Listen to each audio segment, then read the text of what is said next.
vuosina. Arkivaatetuksessa valkoinen väri jatkaa edelleen suosiotaan. Uutuutena on kuitenkin sinisen värin suosion kasvu.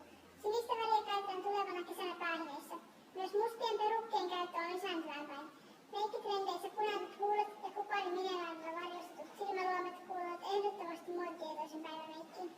Ja sitten säätietoihin. Kuuma ja aurinkoinen sää jatkuu edelleen. Aamun mennessä on odotettavassa hiekkamyrskyjä Saharan autiomaan suunnalta. Hiekkamyrskyt ovat paikallisia, eivätkä ne todennäköisesti tule haittaamaan Faaraon pyramidin rakennustyömaata.